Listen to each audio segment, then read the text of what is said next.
With the addition of Noah in this workout, I thought it was a very good workout. We had high-level players, I think, in this workout. We had some guys who really played hard, fought through the fatigue factor. They did everything we asked them. Shooting wasn't as great as we had hoped, but it's understandable again because of the way they worked during the workout. So, yeah, I thought it was a very good workout. How's Noah's conditioning? There was some talk that he wasn't in the best shape right now. He got through the workout. I don't think he struggled that much. Struggled a little bit, but I think he's in pretty good shape. Now, is he in shape for do 82 games here in Salt Lake or Denver? No, but we can get him that way. Were you excited that he, I guess, basically agreed to want to come to work out for it? I was having him come in. What I became excited about, his agent allowed him to work in a six-man workout versus going by himself. So, but we had him coming in for probably a good week or 10 days ago. How important is that to work out with the other guys as opposed to just one? It helps a little bit. How important it is, a little bit. It's good to see him go through some full court 3-on-3 stuff versus trying to just do stuff 1-on-1. So it gives us a little bit better idea. But again, we've got so much tape. We've talked to him. It helps, but not a lot. How about his defense? Were you able to see much of that today, or did you go? Again, a little bit. When you go in 3-on-3s, again, it's a little bit different than 5-on-5 because of the way you set up weak side, the way you react. But we saw a little bit of it. He's got a little ways to go, but he's got a body where he'll fight and he'll bang, and his feet aren't bad. What did you see from him in his year at Indiana that stood out to you? His length, his hands, ability to score. I watched him coming out of high school and going into Indiana, and he did most of his work on the perimeter. So it was good to see him having some back-to-the-basket moves that he picked up at Indiana, because he can play both inside and outside. Is he worthy of a top 5 pick? We'll see. Good question, though.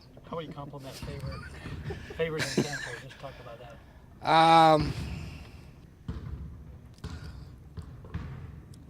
He's like Ennis a little bit. He can step out and shoot jump shots, and Derek's gotten a little bit better at it.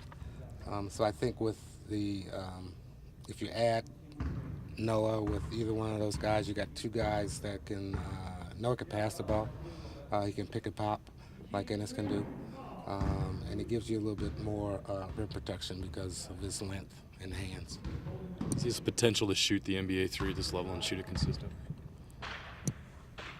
In time, I think he can. Yeah, I mean his form's pretty good. It's just getting in the reps, making sure he's disciplined in his shot prep.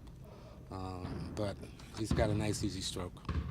With him only being 18 years of age, is it hard to project what he's going to be 3, 4, 5 years down the road?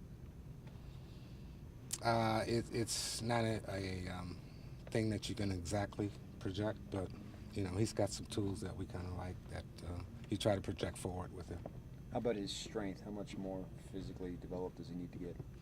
Well, I think he picked up 20 pounds from the time he left high school to college.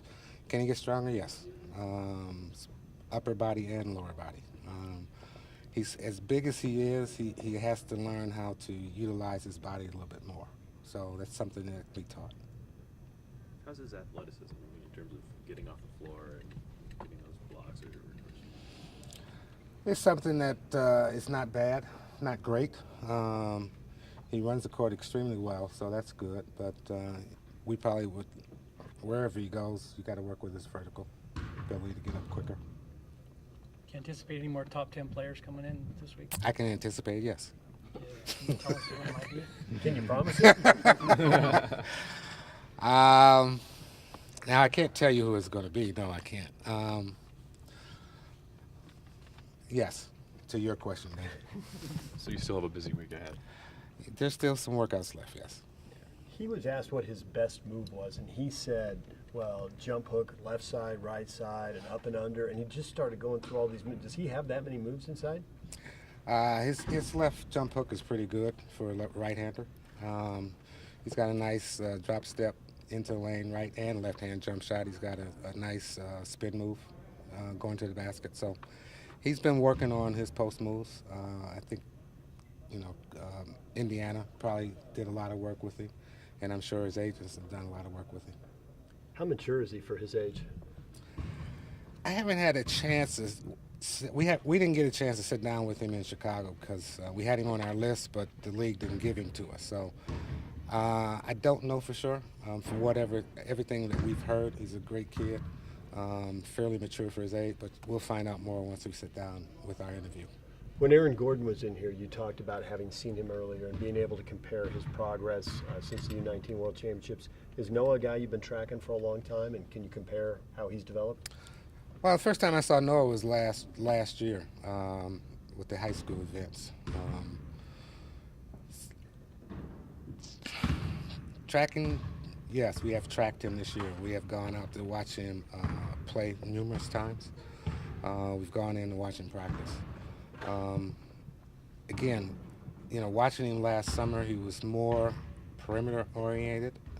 With Indiana, they put him more back to the basket, so we saw a different part of his game at Indiana that I really didn't see last summer. So, I think it bodes well for him going forward that he can do both inside and outside. With his size and his wingspan, did you expect him to block more shots in college? And does that concern you that he didn't? No, it doesn't concern me because a lot of times when you get a big guy like that in college, the coach doesn't want him to block shots, just wants him to alter shots, have his hands up, not to get in foul trouble. So, no, it doesn't affect us.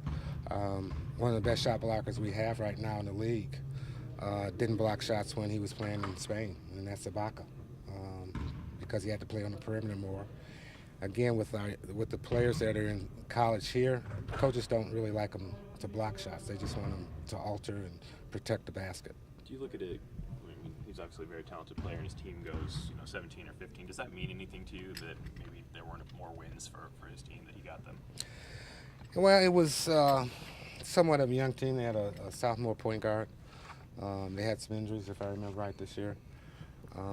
Does it change the way we think about him? Probably not, because we know that if he stayed there this year, and with the people they got coming back, the people that are coming in, they'd probably be more than 17 wins next year.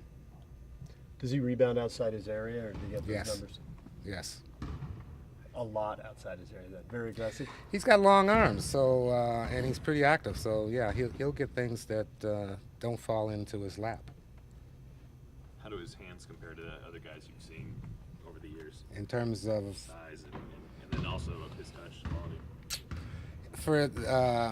he was, if I remember right, his hand length and width was the second largest in history at the NBA Combine. So he's got huge hands.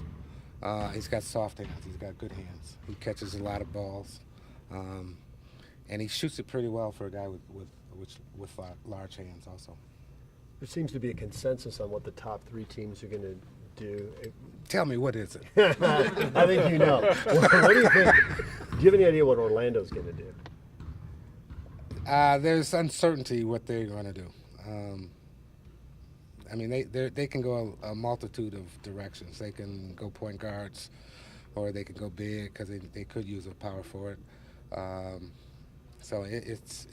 if it happens that one of the so-called top three that you mentioned happens to slide, I would imagine they'll take that person at number 4 also. So it's still unknown. The so-called top three, really the so-called top 4, have just now started workouts with teams. So we'll have to see what happens in the next couple of weeks. Well, you guys can go in a number of different directions too, then, right? Yes, we can. Yes, we can do a lot of different things. Which way are you leaning? Since I'm supposedly in charge of the draft, I'm leaning toward trying to figure out who 5 is. Now, if Dennis wants to try to move up, I'm all for that. If he wants to keep 5th, I'm fine with that. If he wants to move back, I'm fine with that. So I'm concentrating on 5, 23, and 35.